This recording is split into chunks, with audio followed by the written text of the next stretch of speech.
are here with a very special guest at our dinner table right now. Someone that I think we've been wanting to probably interview since 2020, 2019, understanding that it would be whenever you felt ready, and perhaps you wouldn't ever be ready. We are with the Heather Daybell. Here are a few things that I can share about Heather. You're a dark sister-in-law. I am proud. Very dark.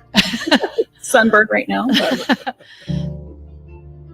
As far as a light or dark scale goes, your brother-in-law, Chad Daybell, made it very clear to Melanie Gibb, to Lori Vallow, and I'm sure to several others we don't know, that you are dark, to not be listened to. You are married to Chad's brother, Matt, and you were their neighbors when this happened. And you grew up with the Daybell family in Springville, Utah. You are the first Daybell to be coming forward. Yeah. I think the public knows Heather with those few facts, and that you were someone who tried to warn people. And many have read a note or a letter you wrote as a Stake Relief Society president, which is a leader over the LDS Church of the Women in multiple congregations. That was leaked to the media. Those are the few things I think that the public might recall when it comes to Heather Daybell. But what I think we're going to find out throughout the next few hours is that we're going to learn a lot more about who Heather Daybell is. We're grateful to be here at our dinner table. So thank you. I appreciate that. I do want to, I've made it clear on social media that I haven't wanted to interview. We've been approached by Dateline 2020, all of them. We've chosen not to participate in those interviews. I was advised by an attorney to wait till after the trial to say anything. Mostly because I was being subpoenaed by Mark Means. And I think them just trying to drum up information that really wasn't there. So I was advised by my attorney. But when I watched the Netflix documentary, Sins of Our Mother, I didn't like that it's Julie Rowe who's speaking about Chad. Representing the Daybell side. The Daybell side. And unfortunately, I did too. So. Well, that was completely okay. That was okay. But right. I watched that by myself. My husband Matt has not watched that yet. We are pretty particular in what we do watch and how much we let in, because it is very overwhelming, and it's been a really devastating 3 years for lots of reasons. Having watched that, and the trial is in January, it kind of felt, for me to say anything after the trial felt kind of irrelevant at that point. It's done, and so I will be. I'll be very careful in what I say. They are innocent until proven guilty. So we're making the assumption there's a presumption of innocence still. So we're speculating, right? You're not speculating about your actual experiences, but we're speculating about guilt or innocence and the outcome of the case. Right. Right. And I will say, I am not here representing the Daybell family. I am here representing myself, the experiences that I've had with all of this. Matt is my husband. I know how he feels about things. I won't speak for him on most things, but I do know how he feels. He is supportive of me being here. He just has chosen not to. Life's been very overwhelming, and he just doesn't feel the need for himself to do an interview. I don't know that he ever will. So anyway, so I've talked with Lauren over the last couple of years. I love the podcast. Thought that was incredibly interesting. That's right. The first time we talked was in 2020. as you're trying to figure out how something like this happens and origins of things. And Matt and I would listen to those podcasts, and he would say, well, that sounds right about my family, but that's not right. And I said, then why don't you tell them? I'm sure they would love to know your point of view on some things. So we did have a conversation with you on the phone. Yes. Matt and I, and we talked, he clarified some things. So he felt better about what was being said. And I think that says something, that says a lot about you two, for Matt to even be willing to listen to your podcast and then want to clarify. You're doing really good work, and he recognized that. And I did too. So that's why I'm here. Thank you. With you Thank too. you. I trust, if I was going to do an interview, this is the one I was going to do. Well, I think it's time for you to share your truth too. I can't imagine, you've been through so much, and I think we're going to, again, learn a lot about that.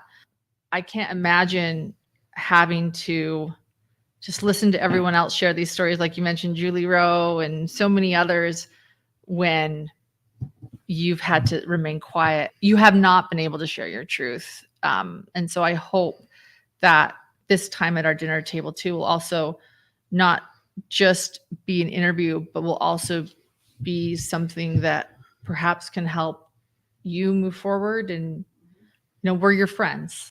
This has been devastating. It's affected relationships in our family. So I want to be careful with that. So having said that, I think probably the best place to start would be around 2014. I was, and I will go back a little bit. Chad and I have never been friends. And let's go back to that. You've known him since you were how old? When did you first meet Chad? When I first started dating Matt, when I was 14, Matt was 15, Chad was on his mission. Okay. So it was after Chad got back that Chad worked at the cemetery in Springville. Matt worked there too. That was Matt's brother Paul worked there. Matt's brother Brad worked there. So when people get really weirded out by that job, I don't, because it was a job. And it was with the city. They did other things too. They worked at the parks and things like that. So the gravedigger thing, at least from like Matt and I's perspective, wasn't as weird. Someone's got to do that job. I do think Chad fixated on death a lot. John's, kind of talking through those things. I do think that's a thing.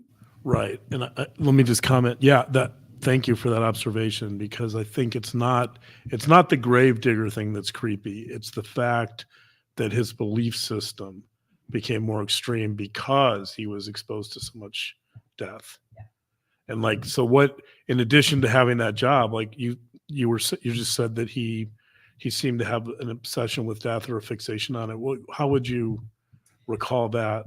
Well, I didn't have a lot of conversations with Chad throughout Matt's marriage. I will say, Chad from the beginning didn't like me.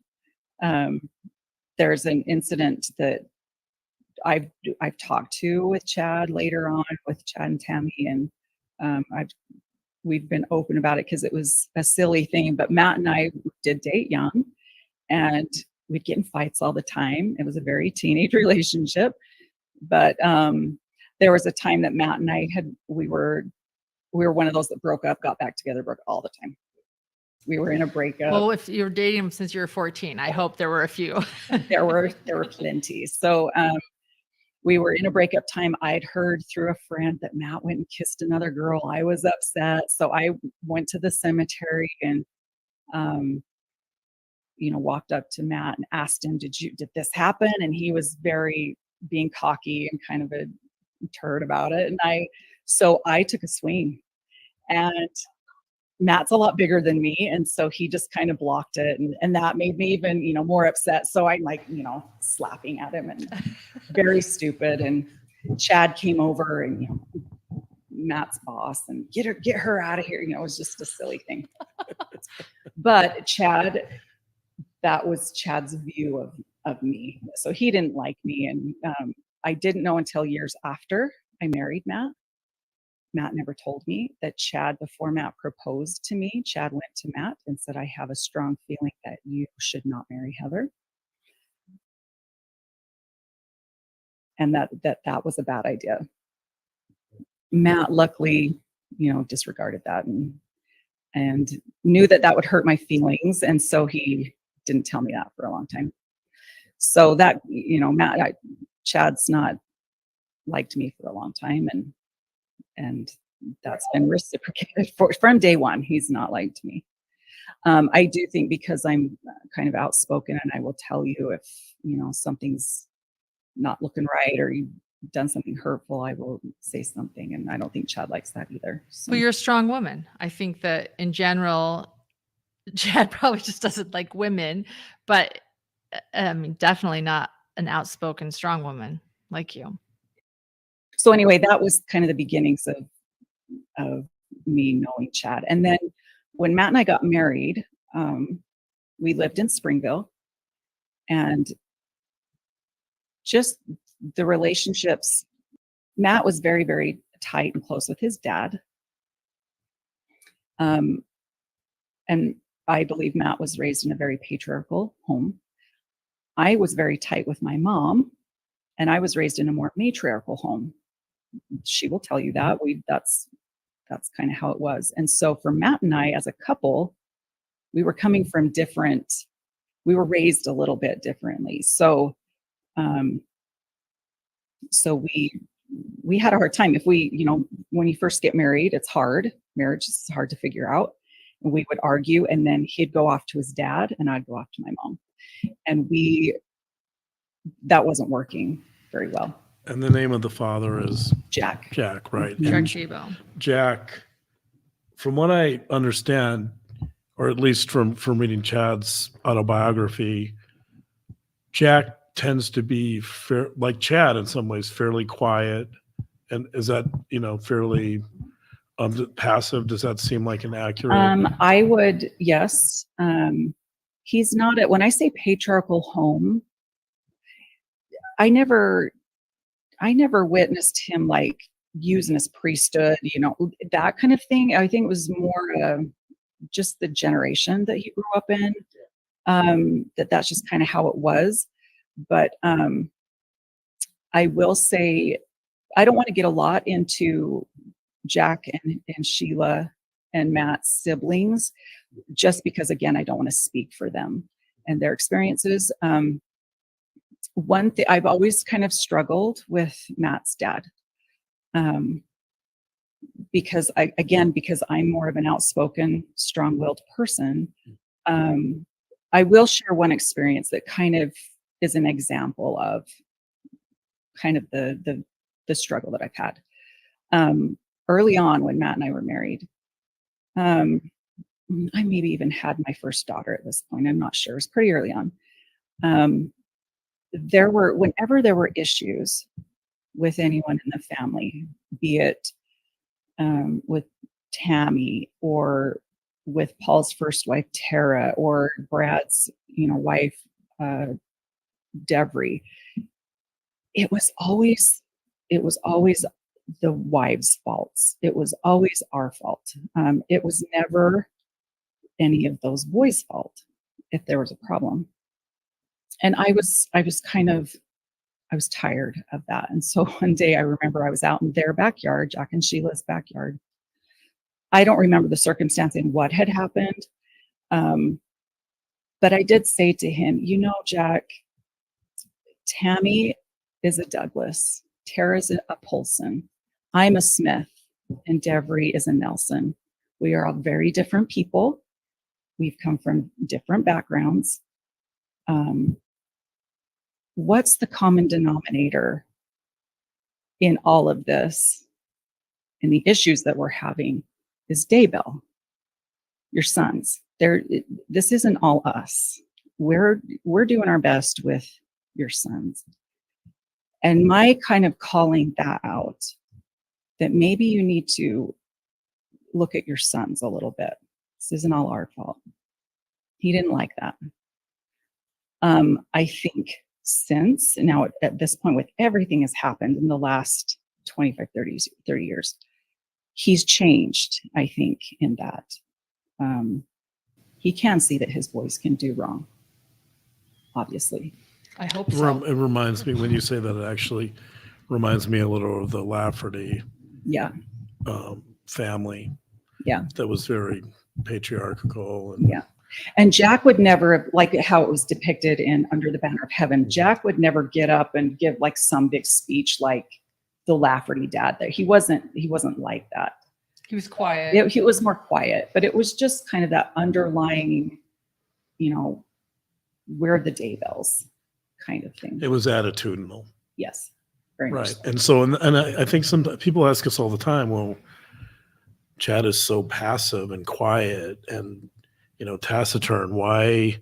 How could he be patriarchal, or how could he be someone who could do something like this? And I think it's important to understand that, and I'm bringing this up because of Jack, that just because someone is quiet and reserved doesn't necessarily mean that they don't hold a set of beliefs or attitudes that are conducive to patriarchal behaviors or misogyny or murder, right? And so I think it's an important point. Yeah. And it is interesting, what I have observed is that each of those boys, there's the 4 boys and then there's the youngest sister, Becky. Those boys, and Matt has expressed to me, he always felt closer to his dad and not quite as attached to his mom.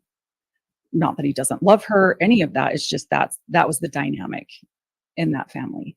And the other thing that I observed, I was telling Lauren earlier, that really, really bothered me when I married Matt, even before when I was dating him, is that just the jokes that were made towards Matt's mom, very disrespectful, joking about her weight, joking about it. They would say things to her about her in a joking way that I would never do to my own mom.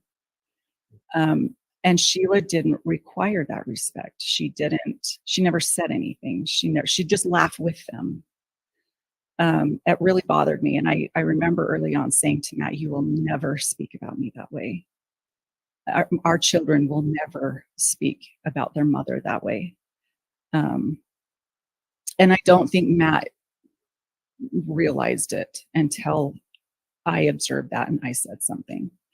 And again, I think my sisters-in-law, I think they felt the same way. You don't treat the woman that you love that way. You don't do that. Yeah.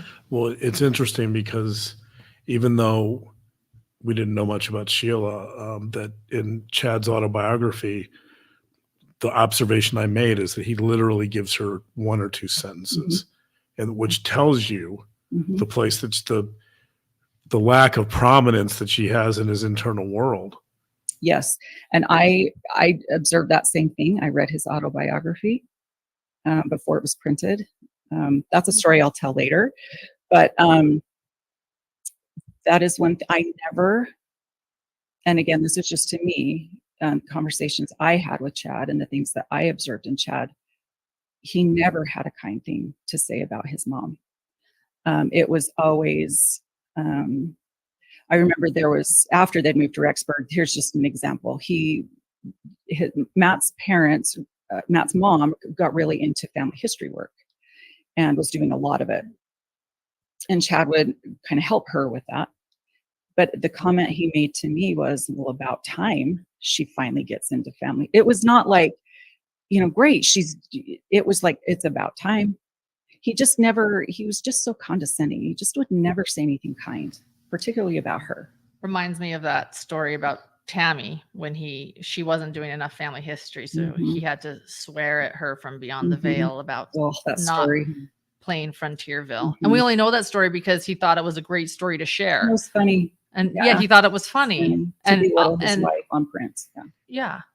Who knows what happened behind the scenes that we don't know about. Right. And to basically try to shape her behavior without talking to her directly. Right. That was very, very, very common. So that's been something that I don't know.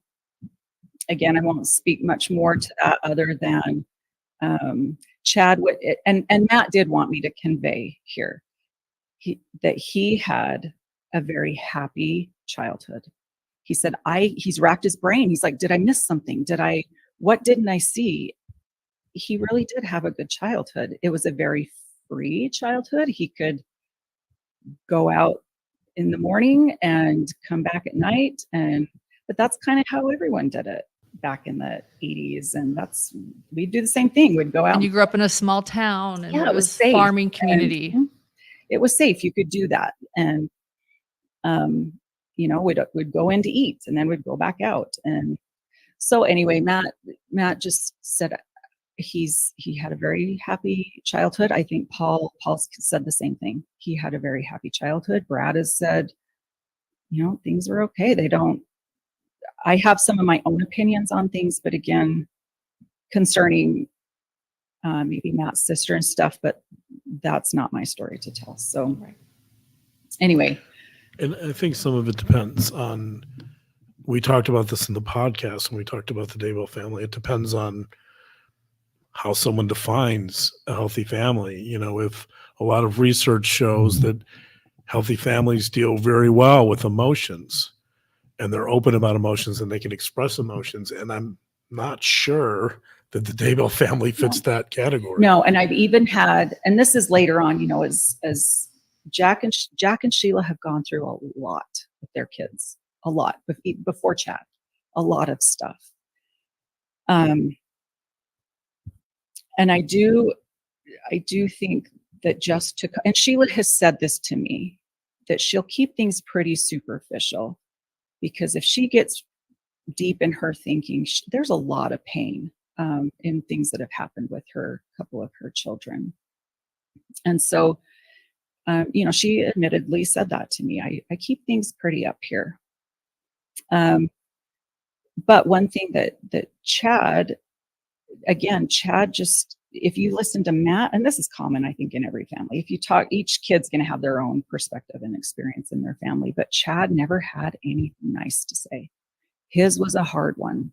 He was the oldest. One thing I've heard repeatedly over the years was that his mother would never take the garbage out, and the garbage would pile high, and it would have to be him. And why couldn't she just be the mom and do the jobs that needed to be done? And Babe, have I ever taken the garbage out? No. Oh no, I'm sorry. I take it back. There's been a couple of times when you've assisted me, good job.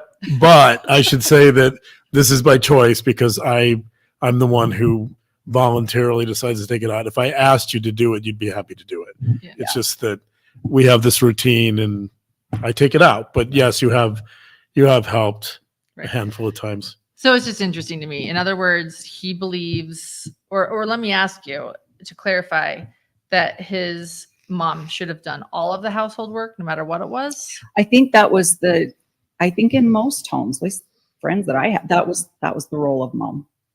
It was very, and especially in the LDS church at that time, that's obviously morphed and changed, but that mom does those things. And he was very resentful that he had to do any of those things as the oldest child. So if you talk to him as opposed to Matt, they had very different experiences. That's interesting. So even as a child, not even as a husband, as a child, he felt his mom should be doing all the household work for him, and he shouldn't. And she just wasn't participate. Quite cutting it. Mm-hmm. Yeah. It's an interesting feature of families that a lot of siblings do have different experiences. Mm-hmm. And there's a lot of reasons for that. Some of it's birth order. Mm-hmm. Chad was the oldest. A lot of it has to do with different relationships with parents. Some parents just respond differently to kids, different kids in different ways. And so that's important to mention that, Matt will have a different experience than Chad and respond differently to it. And obviously his life has been quite different than Chad's. Mm-hmm. Yeah. So, and the interesting thing to me though, is that, and I think I'm accurate in this, is that each of those four boys were drawn and closer to their dad than their mom. Like when would say, most people, we're going to go to grandma's house. It was with Matt's, it was, we're going to grandpa's house. That to me was weird because, I have grandmas that we were going to grandma's house. And I even said to Matt once, I want my grandkids to say we're going to grandma's house. Grandma and grandpa's are both, just not grandpa's house. And so those kinds of things would bug me. And I thought it was weird. It is interesting. They expect her to do all the household work, yet it's grandpa's house. Mm-hmm. Yeah. So anyway, that's probably about all as far as going into the history of Matt's family. I will say, Jack and Sheila they're good people. I've heard the examinations of the Cox family and all of that. I don't know any of them. Every family has its issues. I have always thought Chad was weird. I never thought that Chad would do what he allegedly did. I don't think he was raised in a home that you could follow those steps and that would be an end result. I just don't. Yeah, there were issues. And I think there's things that I know there's things I don't know, things that have happened that I have not been made aware of. But at least my observation, I felt very loved by Matt's parents, especially in high school. I will say, Matt was raised in a very, there wasn't a ton of discipline that went on. Matt could come home kind of whenever. And on the other hand, I was raised in there was a lot of discipline. And so that was difficult for Matt and I as we were dating. And there was a time that Matt's parents said to me, if your mom's being mean to you and you need to leave, you can come live at our house. Even as a teenage kid, I thought, who the heck says that? What set of parents says that to a teenage kid? So, and my mom was really hurt by that. So anyway, there was it was a different dynamic in our homes. And so when Matt and I got married, we said, we want to find a happy medium. We want to have discipline. We want to, there's rules, probably not as strict as my parents were, but certainly more structure than how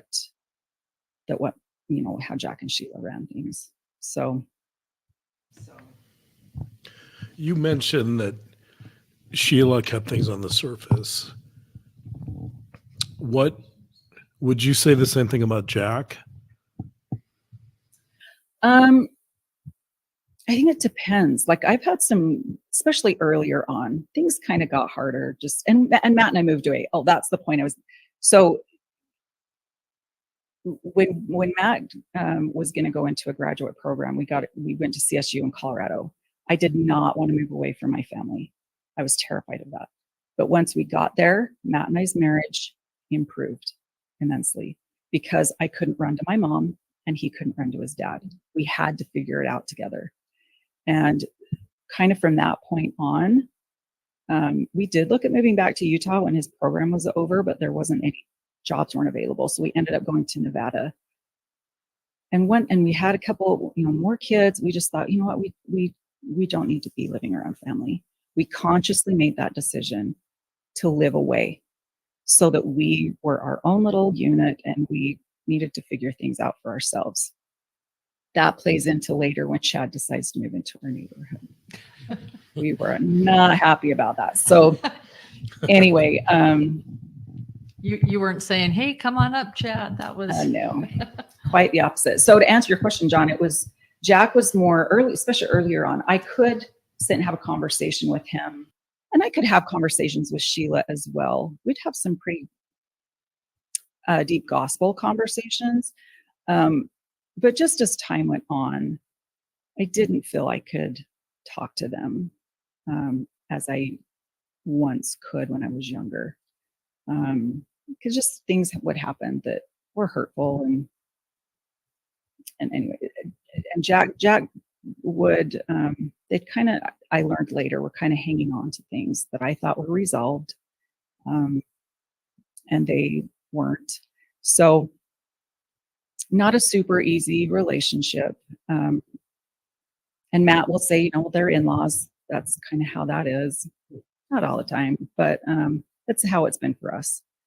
And I'll talk a little bit more about the aftermath of all the stuff with Chad. But as far as the history of the Daybells, that's probably all I will say, is that I think they're good people that have tried to do their best in what they knew. And my heart is broken for them. I don't communicate with them at this point, but they've been through more than any parent should have to go through, and I am concerned for them. I do love them, but I'm choosing to have separation right now from them. So anyway, I'll jump to 2014. Okay. I was about 8 years ago. I was in Utah. Matt and I had gone down to Utah with our kids. I was staying with my parents. Matt and our boys and Matt's brothers and Jack. Oh, they go to a pheasant ranch down in Utah. They try to go every year. They're going to go again this year in October, where they go hunt pheasants together. It's been a fun thing for them. So I was at my mom and dad's house. Matt called me and he said, Heather, I got to tell you a few things. He said, Chad is telling us right now that there's going to be an earthquake in 2015 and that the end times are here. And Chad had laid out a few of these events for his dad and brothers, and that he knew these things were happening.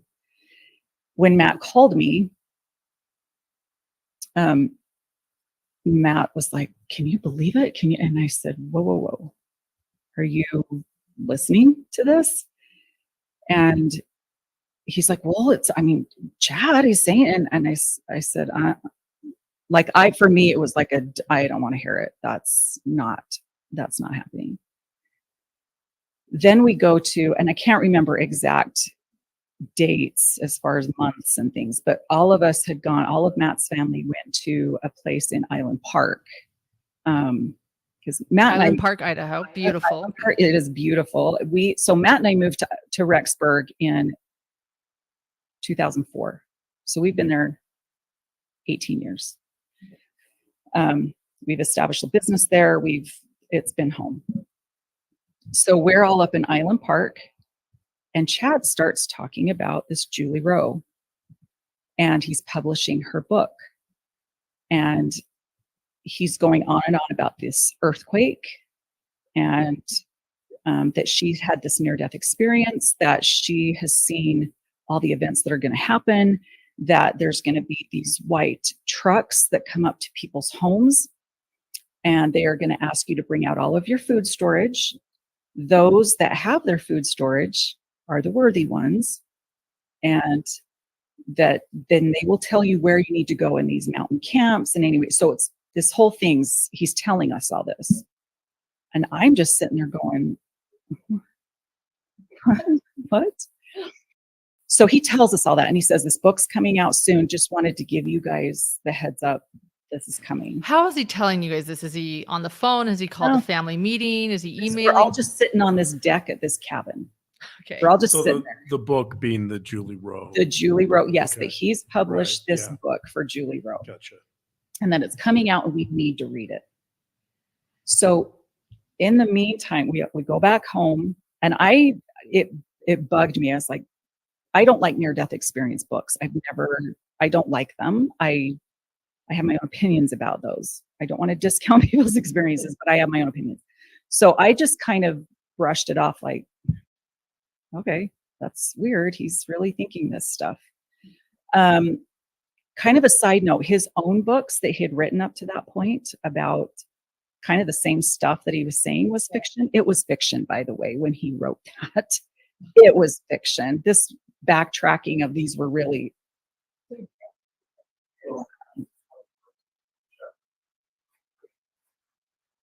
Absolutely. He would tell us that. And I read the first trilogy that he wrote, Aaron for Emma, those. I read those. As he's describing in these books, that the same kind of thing, there's going to be these camps and stuff that you have to bring all your food storage, and you get to this gate or whatever, and if you didn't have your food storage, you weren't permitted in. I remember saying to Matt, what? That's how God's going to work in all this? If someone couldn't afford their food storage, that they're not going to be saved from all the tribulations? To me, it was just asinine. It was dumb. I love to read. I think he's a terrible writer. They're so simplistic. They're so jump to idea that, and I even said to him once, why don't you elaborate? Why don't you? Because they were childish to me. I did not enjoy reading his books. Yeah, he does a lot of telling and not a lot of showing, right? Right. This is a bit of a tangent, but with that, you kind of explained how you were never Chad's friend. He essentially said to Matt, don't marry her. When you would bring things up, like, I don't like his books, to Matt or whatever the case may be, did he often chalk it up to, oh, you just don't like Chad? I think a little bit, but at the same time, and Matt just wouldn't read his books. He's like, I'm just not interested. And we'd never buy, like, I'd say, should we buy some just to be like supportive? And Matt's like, no. So Matt just wasn't interested. So Matt, yeah, okay. So Matt wasn't interested. So he'd never be like, gosh, you're being mean to my brother. Matt just wasn't interested. And he just was like, well, you read them, you didn't like them. So you were almost more interested than Matt was, or curious. You were more curious. It's been very interesting that, yes. And when we get into the autobiography, that's yes. So anyway, I read that first trilogy. I didn't love it. So I didn't really read anything after that, because I thought, how judgmental, and I don't think that's how that would play out. Anyway, so when he's talking about Julie Rose's book, we have that Island Park experience. I go home and I had started going on walks with my next door neighbor, Shirley Clausen. Oh, that would be Eldon Clausen's wife. She's discussed in Bernadine's interview on our YouTube channel. And I do have some opinions on that I won't probably get into. But we'd go for these walks. And on one of these walks, Shirley starts talking about this book and she describes these white trucks come and they take your food storage. And I said, wait a minute, who published that? And she said, it's from this Spring Creek Books chat. And I said, oh, it's here. So she's describing Julie Rose's book. That was the first indication. And Shirley's really into that kind of stuff. So I thought, okay, I could see where she likes that. But then over time, I go to our clinic. We have a pediatric clinic for therapy. I go to that clinic and Julie Rose's book's sitting on the counter. And at a pediatric clinic, and I said to our office manager, whose is that? And she said, oh, it was given to me by another therapist. And I went, oh, okay. And I mentioned it to Matt, and he's like, oh, everyone's LDS here. Some people get into that kind of stuff. But I just had a knot in my stomach. And then I would hear other people start talking about it. And this thing spread like wildfire in Rexburg. And I was baffled by it so I got the book. So I read it. I borrowed it because I wouldn't buy it. And I read it and I thought, this is insane. People are believing this, that she's legitimate, that this near-death experience happened. And so you're LDS, you believe like many people in Rexburg, and yet you read it and realized this was insane, trying to comprehend how it's spreading. Is this catching on? And so then, and again, I don't remember. I know that was 2014, 2015, and I can't remember for sure what month this was. But we were down in Utah, and I'm in a very different place now, but I was a very, very believing LDS woman that I had my year supply, still do, down in my crawl space, and food storage. Yeah, all this wheat and all that. Okay, but so I was very much into being prepared for whatever could happen. But I was hearing people that were starting to buy these tents and with stoves in them, and excessive and beyond what church leaders had, counseled to do. So, so I would say things to chat, like, and we didn't get together a ton, just when we'd see each other and you taught at a family gathering or whatever. I do, and there's things like I go back and I think that's something he gleaned onto. He took that more serious than what was intended. So, for example, we had a home teacher. This isn't, so when we lived in Rexburg, we've lived for 9 years south of Rexburg in an area called Lyman. Then we moved to the Salem area where we are now, that's north of Rexburg. So when we lived in Lyman, we had a home teacher that came, he was a professor at BYU, Idaho. And this was when the I-Center, the big conference center, it was in the works. And this home teacher told us that it was kind of this thing going around BYU, Idaho, that President Hinckley, the prophet at that time, was saying, we need to make this building bigger, and we need to get it done faster. So people in the area, at least this home teacher was telling us, that we're taking that as this is going to be there's a reason for this conference center. So that really was a rumor or a sort of belief system in Rexburg. Yeah. This home teacher told us this. And at that time, home teacher, for those that aren't LDS, wards assign different families to visit other families and check on them. Yeah. So this was a family assigned to your family, yes, a male to check on you, and he's telling you this. He's telling us this, kind of like giving us the heads up. So I take that as, oh man, what's going to happen? And so in a family gathering at some point, I mentioned that to Chad and said, here's what, this home teacher told us. It's a professor up there. They need to make this building bigger and get it done faster. What does that mean? And I think that's a piece of information Chad took that evolved into this. Rexburg's going to be the new headquarters of the church when all this comes down. And at this point, Chad's still living in Utah, but that's, he's hearing this, and interesting, and it evolved. Yeah. So that's just an example of anything that, something like a piece of information like that, it would kind of grow.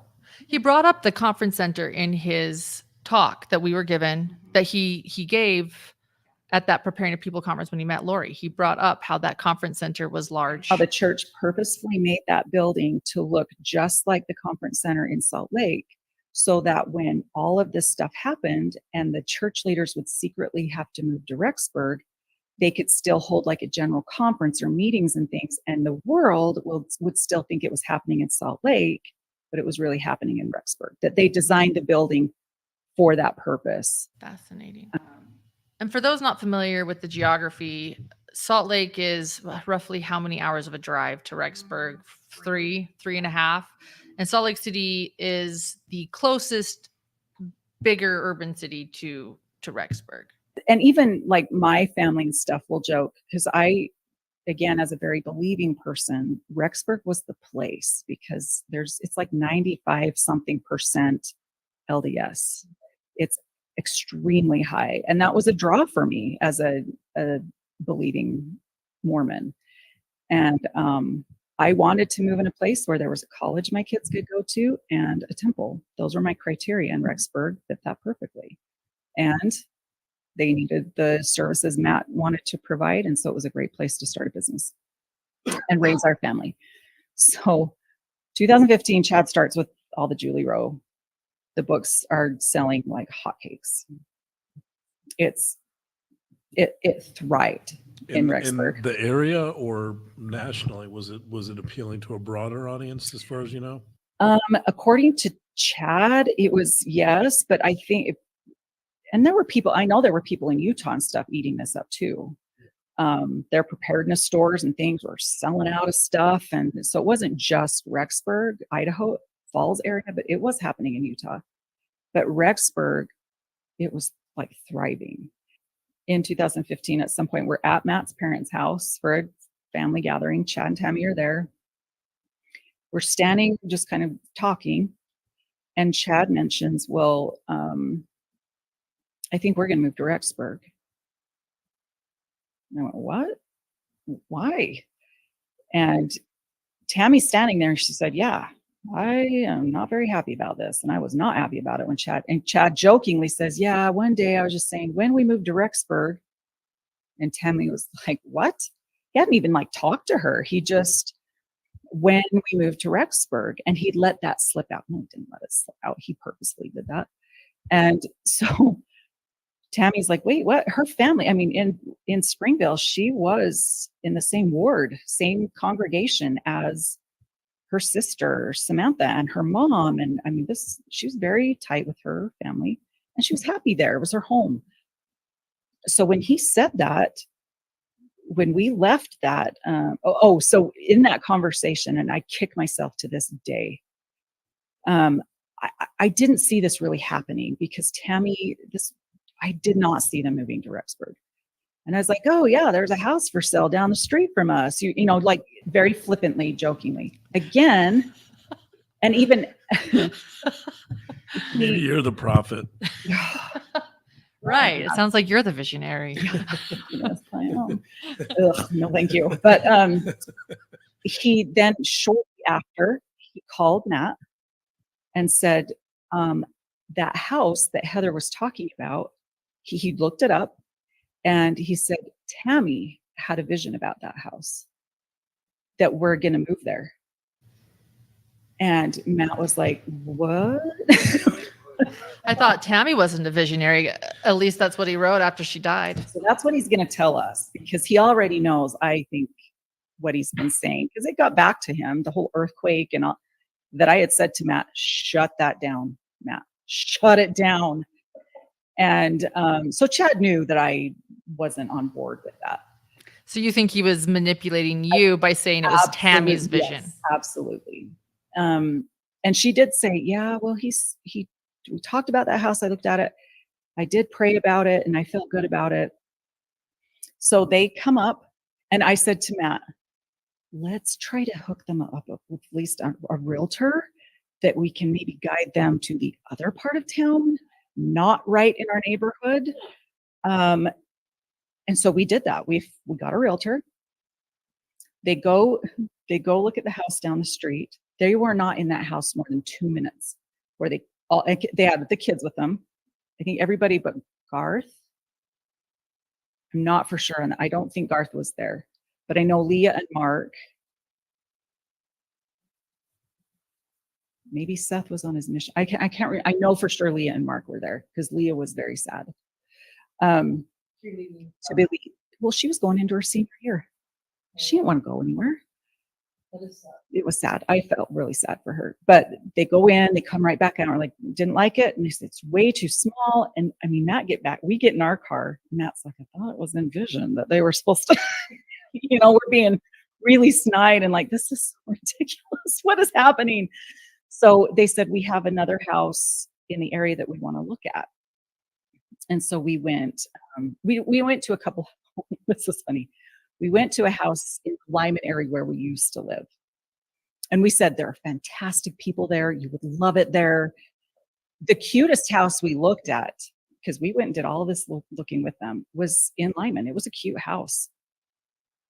Their concern, and I remember Tammy saying her concern was that it was close to Bear World, which is a park off Highway 20, right, south of town, where they have bears and elk and buffalo, that kind of thing. People love Bear World. Yeah, people love caged animals. So they said it's too close to that, because when all this stuff happens and the power goes out, those animals will be roaming free. Wow. This is how literal it is. Very, very literal. This is absolutely, we're moving here because this is going to happen.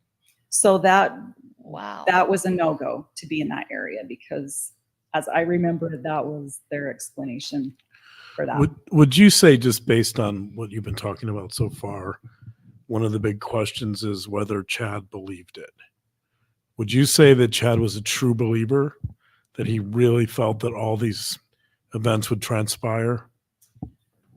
If you ask Matt, he'll say yes. He's absolutely a true believer. I'm torn because when you go clear back, Chad was very much into the end times. I just recently, we were remodeling our home, and I was cleaning out a bookshelf and found a book called The Coming of Christ that Chad had given to Matt not long after we got married. In the front of that book, there's a whole page of Chad telling Matt, you are going to be instrumental in the events that are going to happen in the last days. That I know that's true. When I found that book and I read that, and again, I read that book, Matt never touched that book. So I remember having read that with Chad's little foreword in there. Reading it at this point was a weird experience. I got rid of a bunch of other LDS books in that bookshelf, but that one I held on to because I wanted Matt to see that. Yeah. So as far as how I view Do you it, remember what year that was that he? it was roughly? shortly. I'd have to look. It was shortly after we were married. Okay. So that would be 1995, 28 years ago. So that would imply that he believed it back then. Of the end times, and I think he's always been very, very into that, from what I read in that book. However, Chad knows when he needs to lie, when he needs to cover himself. He knows what to say to certain people. Like that Tammy was a visionary with the house. Correct. Even, and we'll get into this, even how he behaved at church in our ward. And the things he didn't say at church, as opposed to what he was telling us behind closed doors. Two different things. So that to me would indicate, I think he believes this stuff, but at the same time, he knows how to lie about it. He knows how to manipulate. He knows how to please who. So I'm not a psychologist. I don't know what to do with that, but I don't think, and again, I don't know Lori. I think Lori is a totally, fully believing person. I don't put Chad in that same category. I don't, just because of his behaviors and things that I observed with him being in our area. So they come, they do this house hunt with us. Then they say, well, there's another house. That's what they tell us. There's another house that we're looking at for mom and dad, Jack and Sheila. And Matt and I went, what? They've never said they're moving. No. That was weird. So Matt called his parents and said, Chad said he's looking at this house for you. And they're like, no, we're not moving anywhere. Springville's our home. We're not going anywhere. So he's lying to us. So that happened to be the Price's home, the one that they end up buying. Oh, okay. The one they bought. That was a Price's home as well. Okay. Yeah, it was called Price's Corner because Price's lived, they're all related, lived in the same, those homes before the one Price couple. They're the ones that kind of out. Host the memorial fence. Is that accurate? Okay. Yeah, that area. So in other words, they own several homes. Yeah, so there's the one that Chad bought. They let them do the memorial fence, super good people. So anyway, so they tell us, well, we're looking at that house for mom, dad. So we go in that home. I'm right with Tammy. She walks in. First thing she says is, it smells. Ew. And it's an older home. It's older. That's what Tammy's saying. That's what Tammy's saying. And she's walking through totally unimpressed and didn't like it. And that was that. Like she didn't like it. And so we were done with the house hunt. Chad says to Matt and I, well, we probably won't move right now. We didn't see anything that's really working. Could we bring all of our tent and all of our stuff? Could we put a shed on your property? We have 12 acres. Could we put a shed on your property that we could store that stuff? So when this stuff happens, we have our stuff there. And Matt said, well, we kind of have an aesthetic that we go for. So if it meets that standard, sure, you can put one there. What kind of shed? Ew, ew. So anyway, This is fascinating. And when you say they, was this Tammy and Chad together? this is Chad. All communication.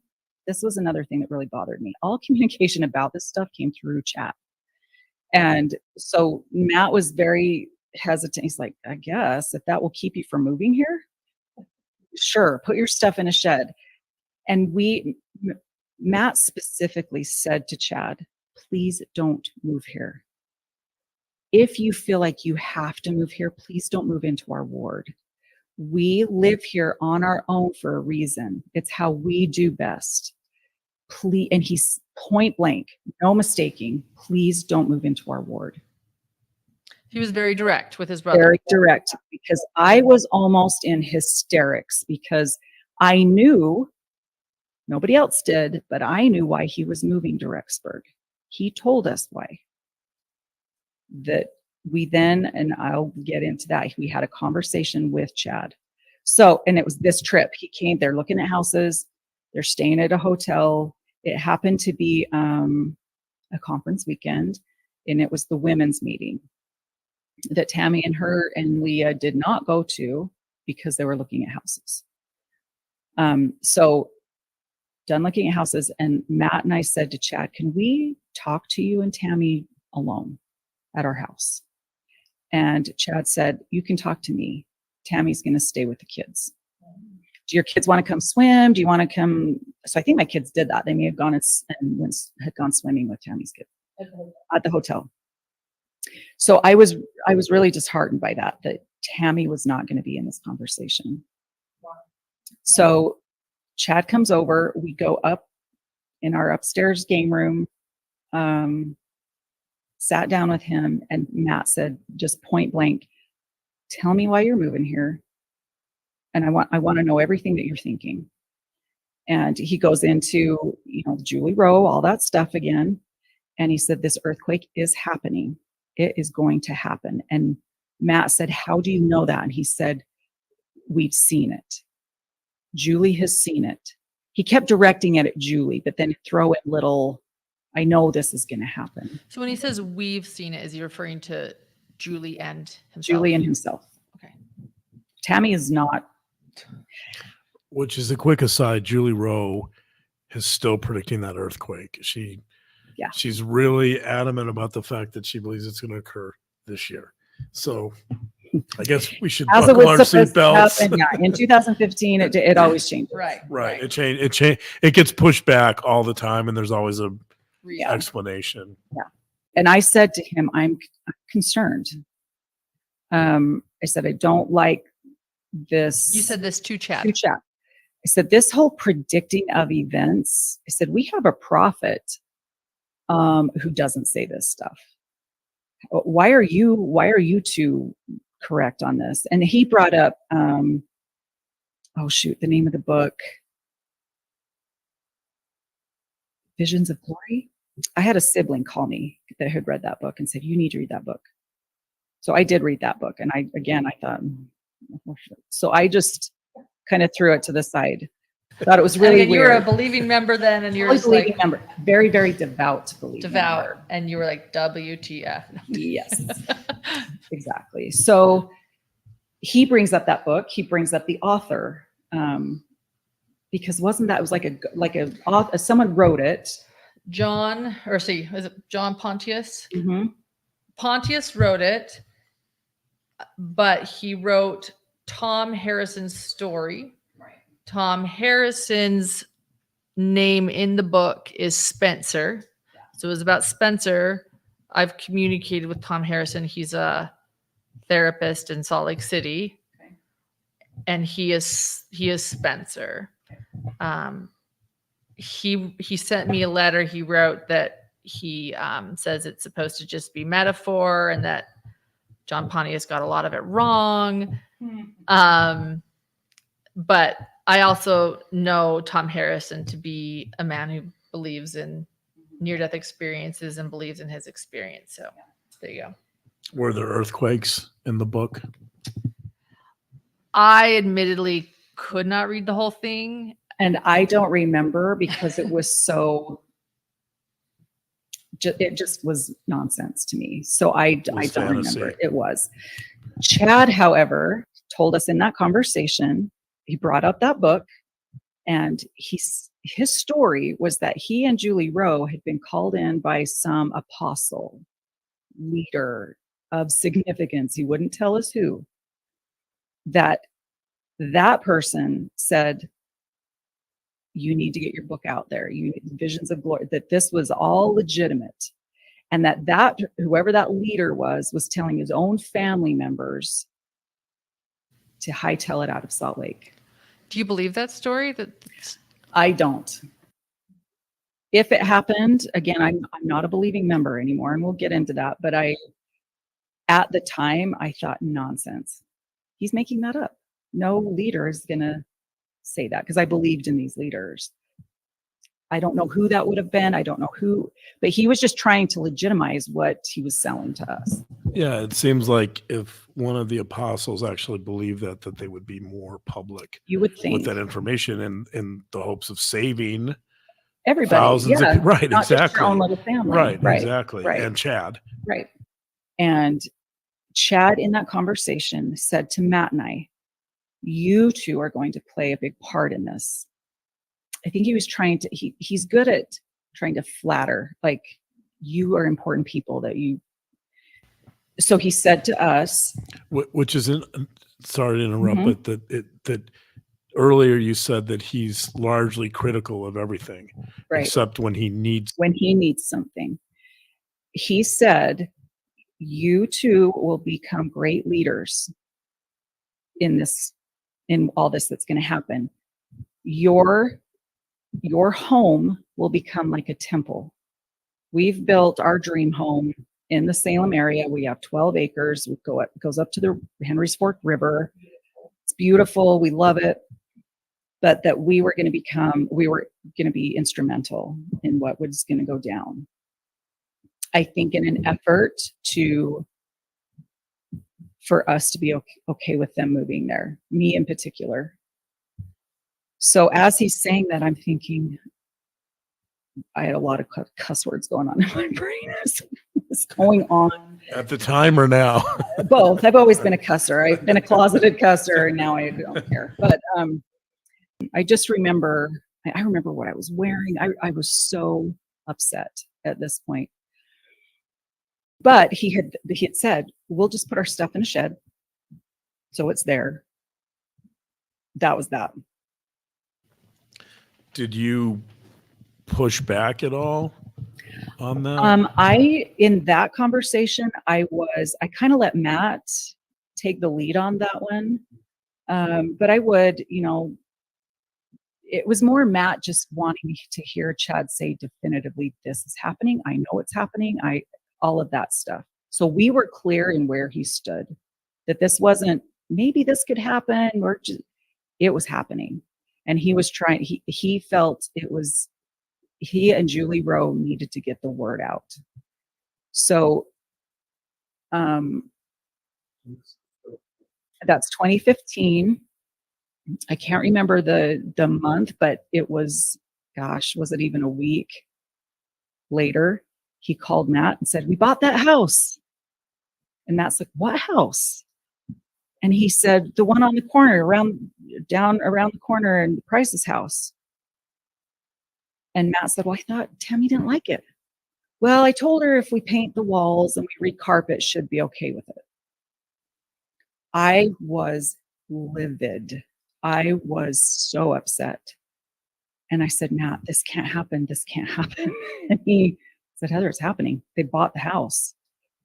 So they moved, and it was summertime because we had gone camping. When they said, here's when we're moving in, I said, I'm out of here. I'm not going to go help them move in. I was so angry because he completely disregarded what we had said. And because we'd said, pick somewhere else in Rexburg. Just don't move into our ward. Do you think he really wanted that house, or do you think it was part of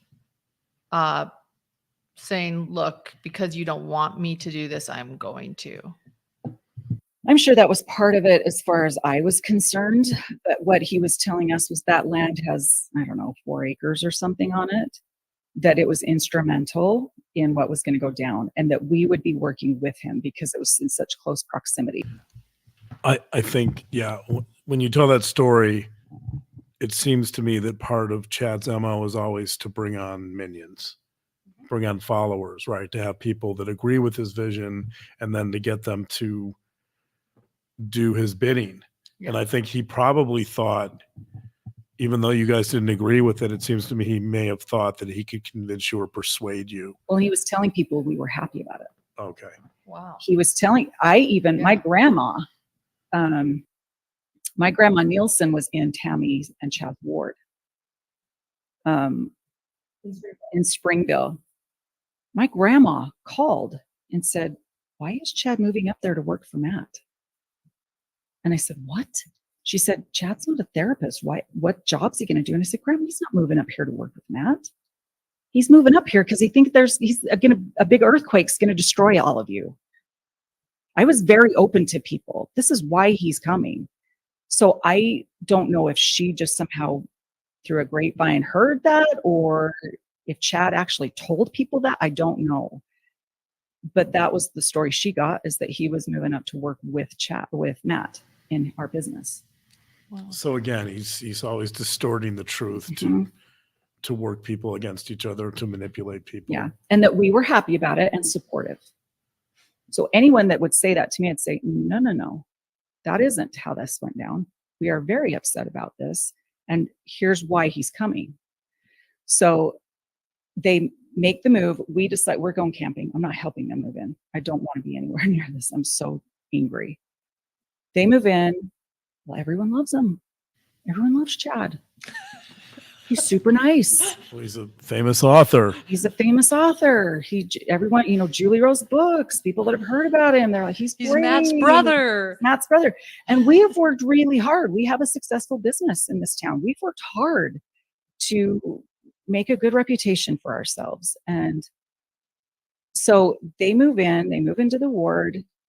And that was summertime 2015. Your worst nightmare. Not only they move in, everybody loves them.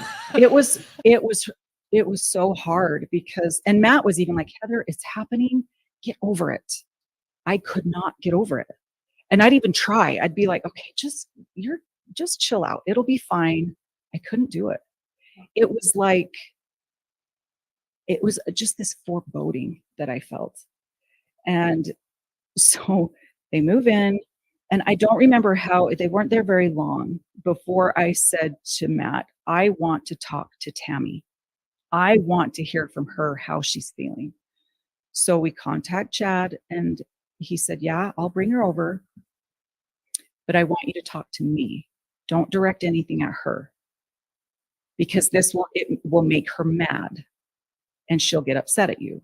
So he's trying to, that feels like a manipulation. Complete manipulation. And he did that with Tammy over and over and over, to where Matt's parents really struggled with Tammy. I think Chad did that purposely. Because Tammy could be headstrong. She could say, if she didn't like something, she would tell you, especially when it came to like Matt's parents. But here's a little aside that will just the dynamic of Tammy's. I was not close to Tammy. I don't think Chad would allow anyone to get close to Tammy. Not in our family. It sounds like Chad isolated Tammy. Yes. And as I've talked to Samantha, her sister and stuff, I think he did that with her family as well, especially towards the end. But Tammy, so it was kind of side note. It was really hard to sit through Tammy's memorial in Rexburg. We went to both. We went to the funeral in Springville and the memorial in Rexburg, to sit there with my kids and as it should be, Tammy's this wonderful, kind, loves children, And I turned to Matt and said, that is not who I am. I'm glad she was that. I think that's who she was. But the perspective I got with Tammy, she was mean. She didn't care what you thought. That's what I knew of Tammy. And I do think that was a manipulation on Chad's part, because anyone that you ask in Rexburg who knew her, who worked with her at the library, that knew her, she was amazing. They loved her, and how she loved children. And I turned to my son, who he's 18 now, so he'd have been 15. I said, "Has Tammy ever spoken to you?" He said, "Nope, not once." I automatically go to isolation and manipulation and him trying to turn people against Tammy and making sure she doesn't get close to anyone. But I'd be curious your thoughts. There's hints of what psychologists now refer to as coercive control, which is a type of domestic violence. It's trying to control his spouse and who she communicates with. I mean, the goal is to isolate her to some degree, but mainly it's about him portraying a certain image of himself and the community. It's about him getting power, basically. So it was strange at the memorial, because that was not the perception I had of Tammy, even in the ward. So I'll go back. So I want to meet with Chad and Tammy. And Chad's response, direct everything at me, like he was shielding us from Tammy. So before they came over, I said to him, "I'm not doing that. I'm here to talk to Tammy. I will talk directly to Tammy. She's a big girl. She can answer for herself." So we have this conversation. We're out on our bridge outside. And I just point blank said to Tammy, "Are you okay? Are you okay with this move?" And she said, "Well, I wasn't at first. I was really shocked because Springfield's my home. But then I went and prayed about it and got an answer that this is where we're supposed to be." And I said, "Okay, I'm not going to argue with that." I said, "But you do know you're directly affecting our lives and what we're not happy about this. And especially with, again, if it was just them moving to Rexburg because they want to, it'd be better, because it was a good move for his kids. His kids have done well there. If it was just you needed a new start somewhere, you wanted to live in a different place, I could have gotten over that. That's what's, I can't tell you can't live in Rexburg. Right. It was because I knew what Chad was coming with that I was so angry. Which is his belief system. His belief system. What Tammy said there, by the way, is the version that he talks about in his autobiography. Yeah. But I think in the autobiography, he talks about her resistance a little bit, but then he puts it on her and says she prayed rather than him. Right. And that's what she did say that to us, but I was with her walking through those homes. She did not want to be there. Leah did not want to be there. So I wish I could remember. It seems like Garth was there, but Garth was at UVU. Garth was in college. He didn't move with the family initially. That came later because he was coerced, in my opinion. So anyway, we have that conversation. I do remember saying to Chad, because Chad had approached my oldest son, Isaac, and told Isaac that he was going to become this great leader in this thing. And it made Isaac uncomfortable. So he told us about it. So Isaac told Matt and I. So I said to Chad, "You do not approach one of my children." When did he do that? It was somewhere in there. I would have to ask Isaac, but it was somewhere in, this 2014, all this stuff's going to happen. I don't know if it was that hunting trip. I don't remember when that was said to Isaac. But this Julie Rowe-esque time. It was during that, yes. So roughly maybe 2016-ish. Or how old was Isaac? Isaac's 23. So this would have, Isaac was in, he was in high school. People like 16, so he was young. So, this conversation with Chad and Tammy was in 2015 after they'd moved. So I don't remember exactly when Chad said those things to Isaac, but it made Isaac uncomfortable. And he's a fantastic kid. And if anyone's going to be a leader of anything, Isaac could be that. So I could see where Chad could see that in Isaac. Right.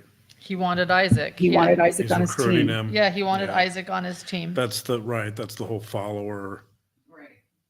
issue that Chad's always looking for minions to. There was this interview with Destin Thane, and Chad goes over to his house, and I think it was the same thing. He wanted Destin on his team. You know, he wanted Isaac on his team. He's handpicking people. Right. And he said the same, he said similar things to his own son, Seth. Not Garth, but Seth. So I did say to Chad, don't ever approach my children. I would never do that to your children. Even if I had some revelation where I think that I would never approach your children, is not your place. Well, you didn't really have a tight of a relationship with his children either, right? Because he kind of would control. Yeah, and one thing that was really weird, we'd all joke about it at family events. They always came late, and then all of a sudden, they'd be gone. Like, you know, we knew someone would be going to this time. They never stayed the whole time, and they would never say, "Hey, bye," or leave. It was just they were gone. And we'd be like, "Okay," they left. So that was a thing that they would do. So anyway, so during that conversation, I did say that to Chad, and he said, "Okay, I won't do that again." And then the one thing that haunts me that Tammy did say in that conversation with the two of them, well, because I did say to Chad, "I don't believe you. I don't believe what you're saying." I said, "I don't get a confirmation from the Holy Ghost that what you're saying is true." And I said, I feel like I'm a pretty intuitive person, and I can discern things pretty well, despite not having the priesthood. I don't believe you, and I don't think any of this is going to happen that you say is going to happen. He's like, "Well, Tammy said, Heather, ye shall know them by their fruits." And I said, "What does that mean to you?" Fruits meaning all the money you've made off Julie, that enabled you to move here. What are the fruits? And she said, and that was her, "You shall know them by their fruits." That's really the last conversation I had with Tammy, because over time, and as I didn't go to church like, "Hey everyone, this is what Chad's saying to us." I didn't do that. There were select people that I would talk to. I was in a Relief Society presidency at that time. I would sit and vent to that presidency in our meetings. And I told them exactly what Chad had said to me. One of those women, her husband was he was the second bishop. We had a bishop that, here's a good story. So we had a bishop. Really quickly, I can't wait for this story. I just want to say with that last Tammy conversation, it's actually very chilling foreshadowing. Yes. And that's why it haunts me. You'll know them by their fruits. I'm going to be murdered here, allegedly. Right. And Chad's going to do the unfathomable. Yeah. Not long after they moved into the ward, we had a bishopric change, got a new bishop. And that bishop gets put in. Not long after that, Chad's made the executive secretary. So he's the secretary to the bishop, Bishop Rick. I could not raise my hand because they ask you to sustain the person. I couldn't do it. Did not sustain Chad in that position. But he's made the executive secretary. He's in these bishopric meetings. That bishopric only lasted about a year because that bishop was put in a new stake presidency. Okay. So that's why there's two bishops that knew Chad during all of this. This is like the head over the congregation that you were a part of, as were Chad and Tammy. And again, I don't remember how far into this happened. This had to be in 2016 at this point. I went to, they're called Know Your Religion classes. Our stake president at that time taught those classes. So I attended those. The stake president in the class I was in this particular day talked about end times, signs of the times, that kind of thing. After that class, I sat in my car and I emailed that stake president. And I said, there is someone who is new in our ward. I didn't use Chad's name. But I said, he's predicting these end events. He's very detailed. He's an active member of the church who holds a temple recommend. Very nice man. But this feels really off to me. Kind of a reach out of, what do I do with this? How can he be this upstanding member, but he's off on the side doing this other stuff? I got a response from that stake president just saying this is a common thing I've heard many times. And in that email at the end, I said, incidentally, because then we're now into 2016, none of his predictions came true. None of it happened. Right. And Chad always had his explanations. It would change. Well, it's in visions. It's hard to find timelines. It's, he just always had these stories. Right. Right. In Always dreams a and reason. visions, there's Like easy, Julie it's Rowe. hard. Exactly. So anyway, he responds to me, the stake president, and says, if you feel like, if you're concerned enough that I need to step in or contact this person's stake president, I will do that. So I went back to Matt, showed him my email, showed the response, and Matt said, Heather, just leave it for now. If we get really concerned, we'll contact him. Well, that never happened. We get this new bishop, puts Chad in as executive secretary, and then I'm shortly after we're put in this new Relief Society presidency, where I would talk about this stuff. So upsetting. And, they'd listen and they're like, oh my gosh, that's weird. But I left it at that. And then that bishopric only was in for about a year because our stake presidency changed. That bishop was put in that stake presidency. So then that's when we get a new bishop. That bishop's wife was in that Relief Society presidency with me. So she knew all of this stuff. I knew she would go tell her husband, who was the bishop.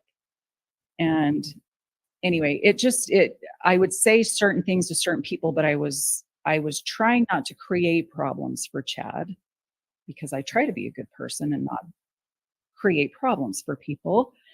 But anyway, things are continuing. So Chad, in the meantime of all this, he starts a blog that was short-lived because I'm like, I've seen the blog. So he's starting to be more open. If I had said any of this in Springville, people would think I'm crazy. I can do this in Rexburg, and this is where this stuff's going to happen. That's interesting. That's telling to me. Yeah. So I'm seeing this blog, and I said to Matt, he has got to stop this. He's doing this in my neighborhood and in my home. This is my name. And so Matt called his dad and said, Dad, can you talk to Chad? Because this is not okay. He did. Jack talked to Chad. And because Jack said to Chad, Matt's concerned, Chad stopped the blog. Because he respected what Matt had to say. He didn't care what I had to say. It was just what Matt had to say. And it bothered Matt, so he stopped the blog.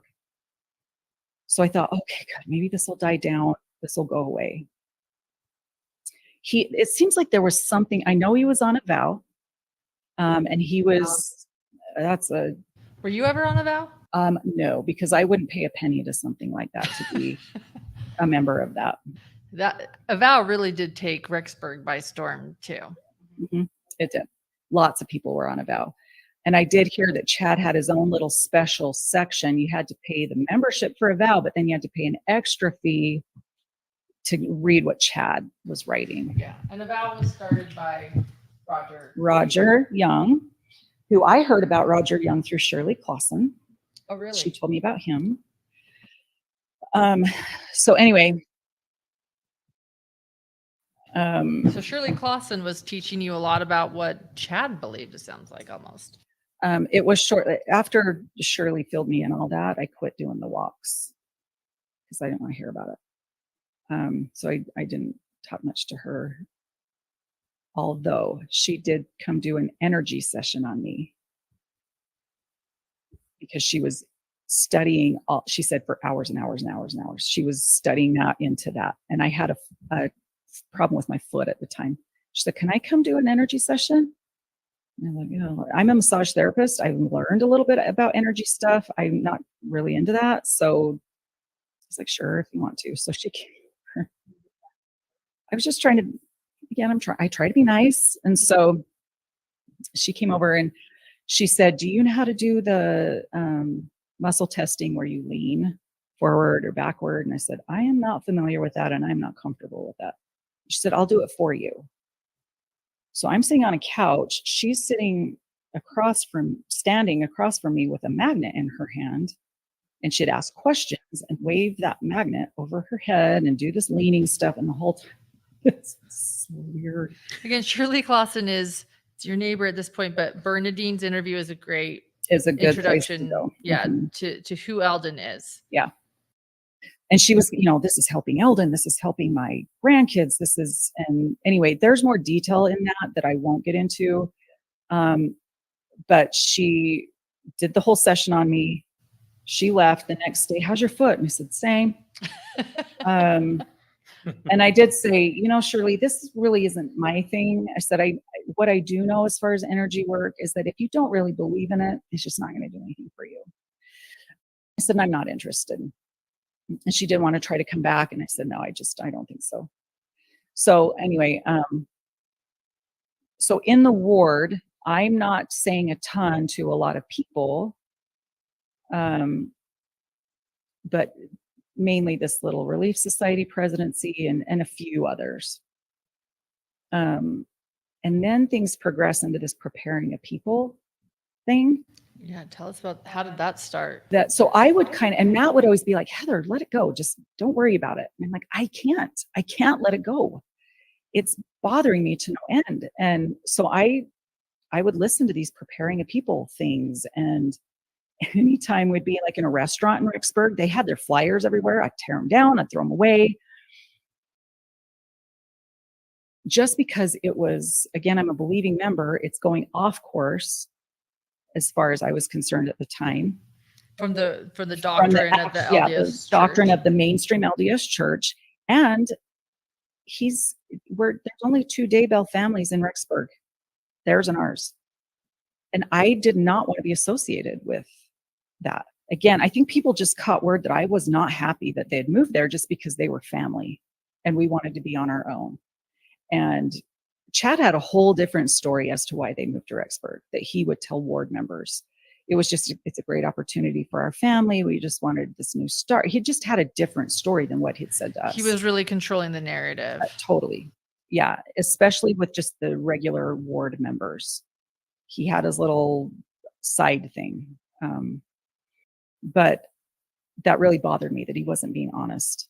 And so it made me look like a disgruntled sister-in-law that didn't like him, didn't want him there. That's what people thought. Yeah, they just think this is a family quarrel. Mm-hmm. You're just being petty. This doesn't have to do with his belief system or what he's, trying to recruit your son to it. Right. Okay. So at that time, my oldest son was getting his Eagle Scout Award. So I put this whole program together, typed up a whole program, had it all ready to go, got the desserts ordered, everything. And our bishop walks up to me and said, Mark, their youngest son, is getting his Eagle. We're just going to combine. We're just going to have them be a part of your program. I was like, what the hell? And again, the feeling I got from that bishop was, I said, well, I've already made up a program. He said, it's okay. It got totally dismissed.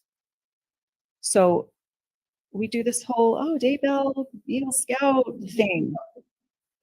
And I just ended up tossing the program, didn't even use it because I didn't have time to go in and reprint everything to add Mark and change and Chad had said, just do what you were going to do. We're just going to include Mark. So Chad really doesn't care that he doesn't. You want nothing to. He doesn't. And so, what bugged me in that one is the bishop didn't care either. Yeah. He just thought I was being petty, is what I took from it. And again, this kind of goes to the theme of people are not listening. They're not listening. And so at that time, and again, when I'm referring to these bishops and these stake presidents, they're good men. I consider them friends. They are not my enemies, but they did not listen. And I have my feelings as to why. So anyway, that bishop gets released. We get a new bishop. His wife is still in our relief site presidency. So I knew what I was saying to them was getting back to him, that he was aware. And then I get called 2000. I'm so bad with dates. I don't remember. 2000. I've been out now of that calling for 2 years. I was in 2 years. 2000. Oh, it was 2018 because I was very sick at the time. I had a diagnosis at that time. Was still sick and recovering. So that was 2018. This new stake presidency called me in and want me to be the stake relief study president. And let me explain what that is real quick. And I didn't realize you were sick when you got called to this. There are congregations in an area where you attend. That's the bishop is the head over that congregation, the leader. And then there are other callings, and it's free. It's a lay clergy, meaning nobody's paid for the work they do. And there's a relief society president. That's the head over the women's organization in a congregation. Then there are multiple congregations put together that equal a stake. So it's bigger. It's a larger, broader thing. So a stake president is a really big deal. You are called as the stake relief society president. That means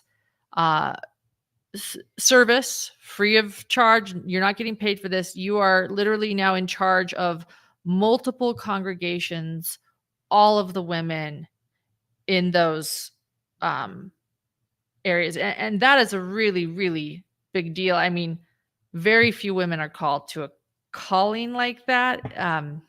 You must have been a very stalwart, devout person to be called to that. And you're clearly a capable woman.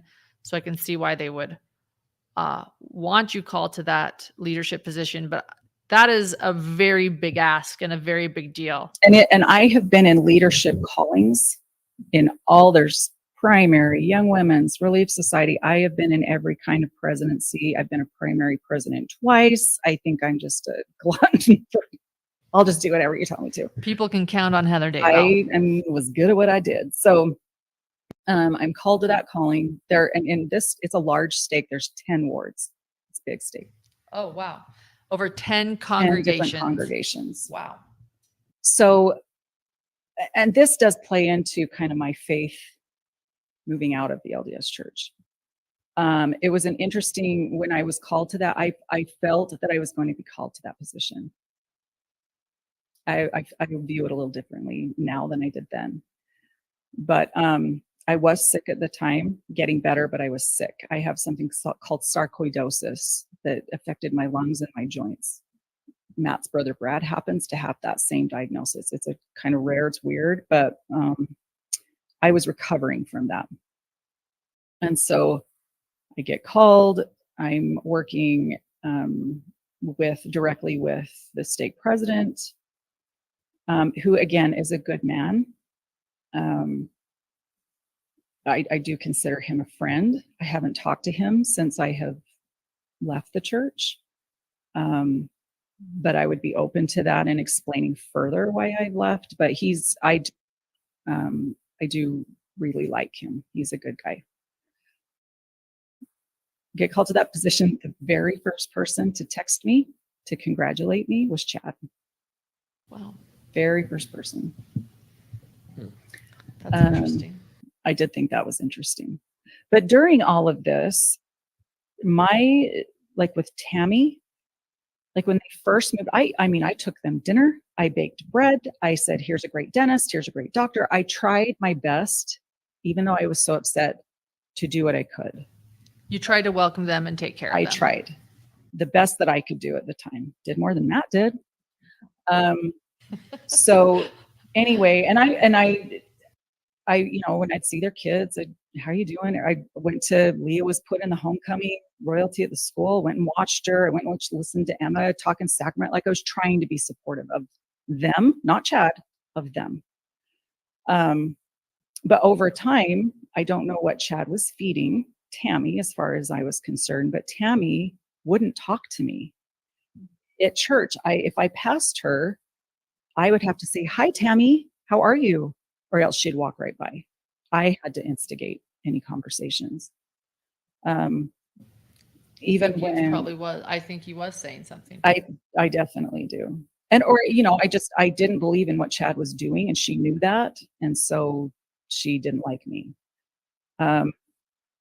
Even like when our son, Isaac, got his mission call, and they announced it in the ward, and, lots of people are coming, oh, congratulations. She walked right by.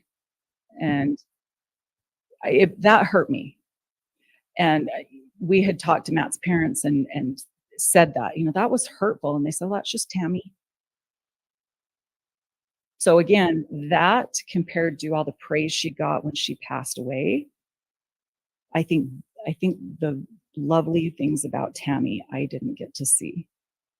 And vice versa. I think it was just Coercive control. Yeah. Someone was. I do think that. One thing Chad did say to me was that Tammy was the only bright spot in her family. Not really. I know Samantha. I went to school with Samantha. She's an awesome person. Fun. She's in drama, and I thought, why would he say that? We've seen an interview with Samantha on Dateline. She has interviewed, and she seems like a wonderful person. Her and her husband, fantastic people. And I was confused by that. I talked to my grandma who's in that ward, and I said, where's Chad's wife? And even Tammy's mom, my mom knows very well. And they're good people. And that is one thing. And Chad said to Matt and I, you and Matt are the only other religious people in our family. And Matt was really offended by that. He said, well, Dad's been a bishop, and, they're no one's never not been active. I mean, Matt's younger siblings have had their issues. But for Chad to say that Matt and I, and inferring that Matt and I and Chad and Tammy were the only religious people in the family, that was Matt was bugged by that. So that's not true. Yeah. So it was just weird. There was not much of a relationship between Tammy and I. And Chad, when I'd seen, the only time I saw them was at church. We didn't get together. We didn't hang out. We didn't do any of that. And Chad just turned my stomach. He just did. But I would keep track of what was going on in Preparing the People. I watched Nancy and James. There are little snippets of this. Mike and Nancy James. Preparing the People founders. When I see they had Chad on the podcast, and they said, we followed Chad here from Springville. I went, what? People are following this? Oh, I'm trying to be nice. Yeah. Can you continue to talk about the progression a little bit so you've started with 2014 and Julie Rowe. Do things become bigger? Does Mike and Nancy James following them? Right. Do they gain momentum? So we're roughly in like 2016. So let me go back. There are a couple things that were important to me. So after Chad and Tammy move, I don't know exactly when this was, but it's when Chad and Julie are tight. She's here. So there was this big meeting they did at the Tabernacle in Rexburg. We have heard about this, the infamous Tabernacle. We had people we knew well attend that. And Matt said, should we go just to see what this is? And I said, I'm not stepping foot in that building. I've heard numbers like 2,000. It was at capacity in that building. So what year was that again? It had to be shortly after they moved there. Right. And that was summer of 2015. So it was either the end of 2015 or maybe into the beginning of 2016. It was one of the first, not the first, but it was one of the first Preparing a People events, and the first one held in Rexburg. That wasn't even Preparing a People. That was before Preparing a People. Oh, this was before Preparing a People. This is when it's just him and Julie Rowe conquering the world. Okay. So they come, it's at capacity, and all of this stuff is, from what I hear from Chad, it's like proving to him that he's on the right track. Mm-hmm. So we even said to him, sorry, I'm jumping, because as I talk, I'm like, oh my gosh. And then there was things I've tried to just block, I think. But we had said to him, it's going to be really hard for your kids to get jobs in Rexburg because of the college. All the college students get the jobs. High school students, it's really hard to find a job. Well, and even for Tammy, it might be hard to get a job. Well, they all immediately get jobs. And that was proof. That's proof, More proof. They're this on the is- right track. and my attitude at the time was good for you. I'm glad it worked out for you. And you're doing well here. His kids have done really well in Rexburg, and I'm happy for that. Tammy loved being a librarian at the elementary school. People loved her. I was happy for her in that. So anyway, as things are progressing, they have this massive meeting. Julie Rowe gets up and tells her story. And then from what I heard, because I wasn't there, that Chad got up and he's expressing some of his experience. This is kind of when I think his near-death experience stuff starts. I'm going to talk about these near-death experiences because to me, it's a crock of shit. It is. I think what he did is he saw the notoriety, the success that Julie Rowe was getting off of hers. So he went back, hey, what could I turn into a near-death experience? His children may think I am the worst person ever because I'm saying this, but Matt's had conversations with others in the family. This is kind of the consensus. So when he talks about this one where he does this cliff jumping, and all of a sudden his spirit even he explained this to us at one point, his spirit came out through the top of his head and his knees kind of got caught at the top of his head. So his spirit didn't come completely out of his body, but kind of halfway. It's so literal. And that first one he tells us about, and Matt and I after, I was like, Matt, he had an adrenaline rush and he's making it into this thing.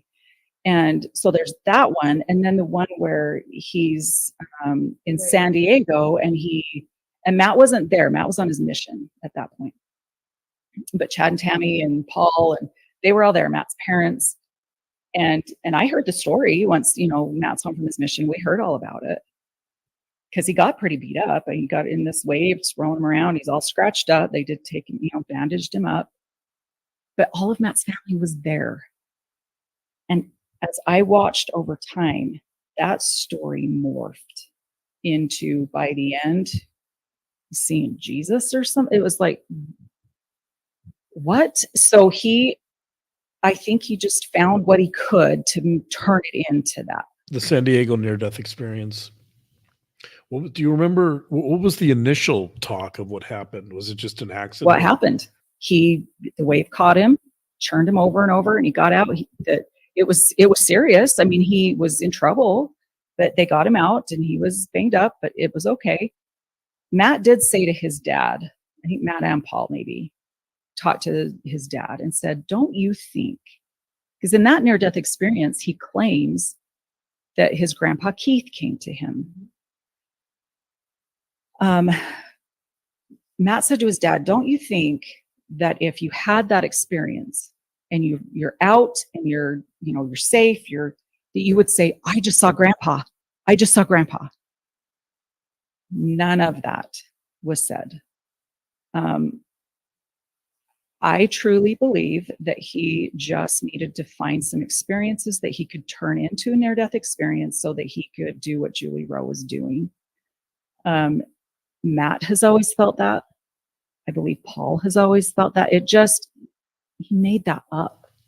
So the Daybell family kind of they were senses that there. too. They were there. And Matt wasn't. That's why he asked. And there was no immediate talk. Nothing. Okay. Nothing. And so even the books that were fictional, I do believe those started as fiction. But once Julie Rowe had her momentum going, how can I make this happen for me? So then he goes in, well, these weren't really fiction. These are things that I've seen, but I had to cloak it under fiction so they could be sold in church-owned stores. I 100% believe that. He needed the near-death experiences to give him the authority. Correct. To say that he had these visions. And that he could see into the spirit world. Beyond the veil. So at what point because his kids, I think, are pretty convinced that he has that ability. Yeah. From what I can tell. What you can tell. You're not talking to him right now. No, No, and we'll get into that. But he, so I do believe from very early on, because one story he did tell us that I thought was weird is that they bought some trailer home, pretty early on in their marriage, that they were going to bed one night and Chad could hear demons outside his window and said to Tammy, "Oh, I didn't dedicate this house. We haven't done that yet." So he dedicated the house with his priesthood and the demons were gone. That's a story I was told long ago. So that would have been, I was we're married to talking Matt. 90s. Mm-hmm. So and some of the stories, again, there's some I've been told that are secondhand that I won't share, of things he did in his home to kind of show or prove of his abilities to his family. Okay. Well, he, on his mission, in his book, I talked about this on the Netflix documentary. Autobiography. In his autobiography, he actually mentions that when he was on his mission, he started developing the ability to separate evil from good spirits in the different. So he was in Newark and he was going to the various complexes and kind of poor, urban poor areas of Newark. And he started at that point, he claims that he was able to. And I did hear those stories early on. Okay. Yeah, those were early on. So he was talking about those when he got back from his mission. So you would think if you have that ability and then you have this near-death experience that all your family is there, that you would come out and say, "I saw Grandpa, this, da-da-da-da." None of that happened. So I think Chad's always had, again, I don't, he obviously has something going on in his brain. I don't know what, I'm not a professional. But yeah, there were weird stories from early on. But the near-death experiences, I don't believe happened. And he just created that because over time, as he would talk about them, they change, they become more elaborate. They're more and more happened. Kind of like Julie Rowe, like her near-death experiences are so expansive that I'm like, that's not even a near-death experience. That's, you're making it up. I don't know. So that's how I feel about those near-death experiences. I don't think, memory is such a funny thing. Mm-hmm. I think for like we talk about this as if clearly he's lying or he's being deceptive, and in some sense I think that's true. But the way memory works, I think you can actually convince yourself. And I think that's where he's at now. Lauren and I have talked about, there's a documentary with Jim Carrey called, it's about Andy Kaufman, and it's about Jim Carrey played Andy Kaufman. I forget, Man on the Moon, I think is the name of it. Yeah. Well, they filmed the actual production of the movie, and so there's a documentary that's based on that. And you see during this documentary that Jim Carrey starts becoming Andy Kaufman, right? And at the end, he says something like, "I didn't know how to be anything other than Andy Kaufman," right? Like it's similar. I think it's similar to that. Mm-hmm. I can see that. Yeah. Chad thinks, like, initially he's saying he knows that it's not real, but the more he gets into that role, I think he's starting to believe it, right? That he's, it's not now Chad Daybell, some guy with, these, that's able to separate good from evil spirits. It's Chad Daybell that has prophetic visions, and I think he's really buying into that role. Yeah, and I agree with that. And I will say right here, I won't get totally into this, but that does play into my feelings even about Joseph Smith. I think there's a parallel there as far as first visions and things like that. So the more I studied church history, the more I was seeing there's a lot of similarities there. We compared Chad to wanting to be like Joseph Smith. Although there's some, it's interesting because even Julie Rowe, like on the Netflix documentary, and I've talked about this in some of Chad's writings, it's not clear. There's times when he'll portray himself as a prophet, but there's times when he'll actually kind of seem to cross that line into like deity. Like Yes. he goes from something that's human to, Julie Rose said that he was going to be the Davidic king of the New Jerusalem, which means essentially he's going to be Jesus. I mean, And did you see any of that? No, because he didn't talk to me about those things. I did learn in some of the paperwork that I've seen, according to his writings, that he does believe he's been the Holy Ghost 3 different times, who is part of that Godhead that the Mormon Right. believe, That's part of the Godhead. So, so I think it just evolved. So again, that's where I say I'm torn, because I do think he believes, I think he's told himself those things enough that he believes them, but then he sure as heck knows how to lie to people. And that's the issue that I had. So kind of going back, so, our relationship with them just more and more divide. And then, so I'll kind of jump to when Tammy died. So Matt and I were here in Vegas for a conference. When the phone rings, Matt answers, it's his parents. And they said, Tammy has died. They don't know what happened. They just know Chad's called, Tammy died. That's all we know. We'll try to get a hold of you, when we know more. I'm weeping. What's going on? Matt called Chad. He said, Chad, I have a conference I have to go to. I just want you to know Mom and Dad called. I'm so sorry. I will call you later when I can. So Matt leaves. I'm in this hotel room. And again, I'm not close to Chad, but I wanted to hear him. I wanted to hear what happened from him.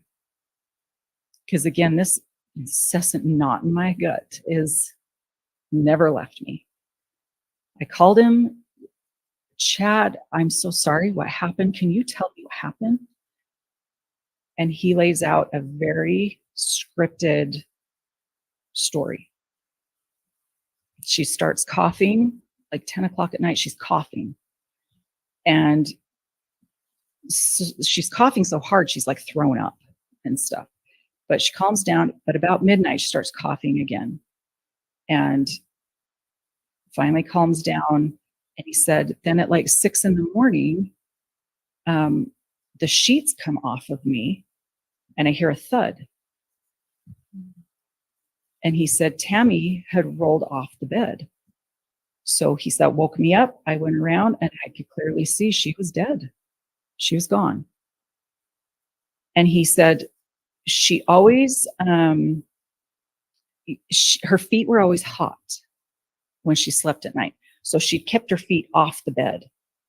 And so he said, the weight of her feet had pulled her off the bed. And I'm thinking, this makes no sense.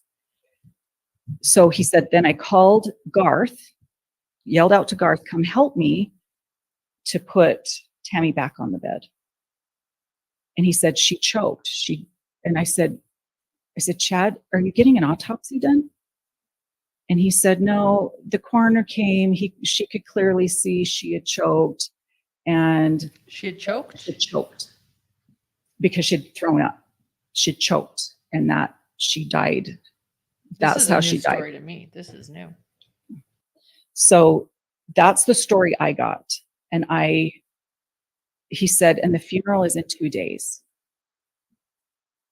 And I said, Chad, we're not even home. Can you wait till and his brother Paul was out of town as well. And he said, no, it's in 2 days. So Matt and I had to skip there. I mean, we got a rental car. We had flights to get home later in the week, but we got in a rental car, called my kids, can you bring me a dress to wear to the funeral? We barely get to that funeral. And got to the funeral. So Why did he say it was in 2 days? What was his need for it to be rushed? he had no explanation.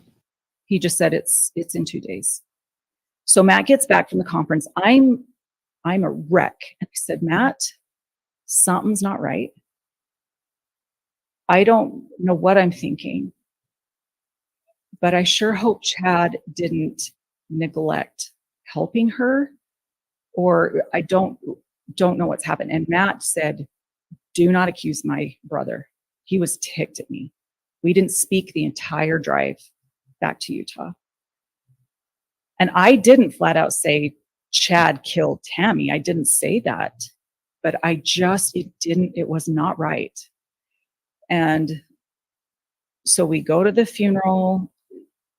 The funeral to me was weird in that it was Chad spoke, kids, like no one outside of their little unit other than the bishop. Wow. And one of the songs they played them at both the funeral and memorial. Put your shoulder to the wheel. Oh my gosh, you don't know that. Oh my gosh, who plays that at a funeral? Put your shoulder to the wheel, push along, do your duty. Heart full of song. We all have work, let no one shirk. Put your shoulder to the wheel.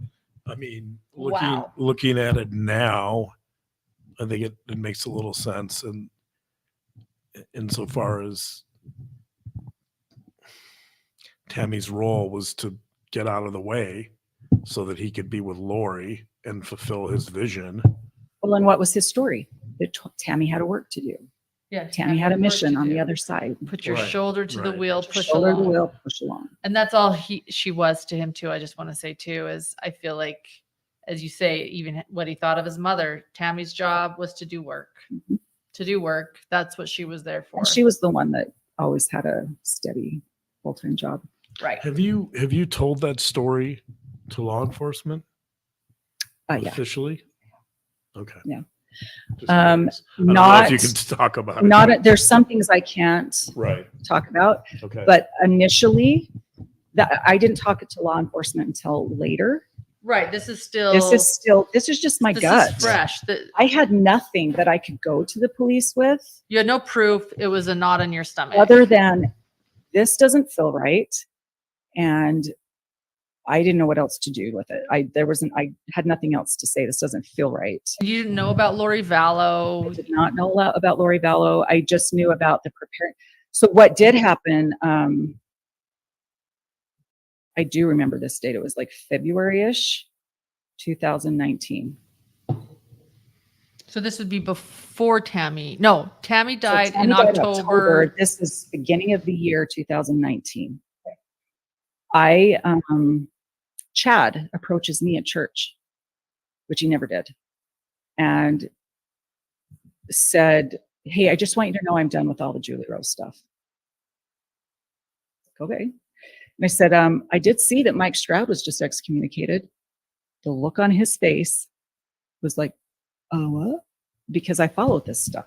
Right. Mike Stroud was another podcaster in Mhm. Arizona, actually, So this around is the Lori Vallow kind of listening circuit. this is Yeah. after Tammy's. So I'm jumping around. So Okay. this was Before. early 2019. Okay. So Okay. March, February, and then she died in October. So this Yeah. is before. Yeah. This is before Okay, gotcha. springtime before.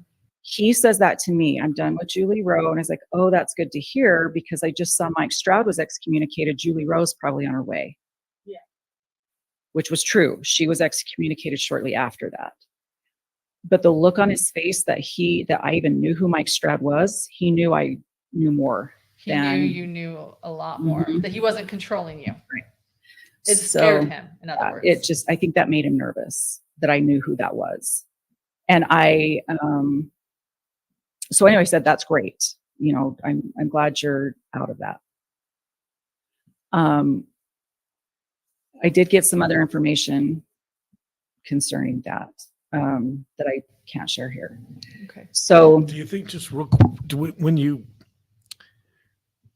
when you tell that story, the first thing that comes to my mind is Heather a target? we wondered that. Do you feel like you would have been? When we when we were told, so I'll talk about that. So that happened in the spring 2019. Julie Rose excommunicated. I'm just making a connection. So there's a picture that they use of Chad and Tammy in Midway, Utah. He's got his arm around her. That was the last family get together we had.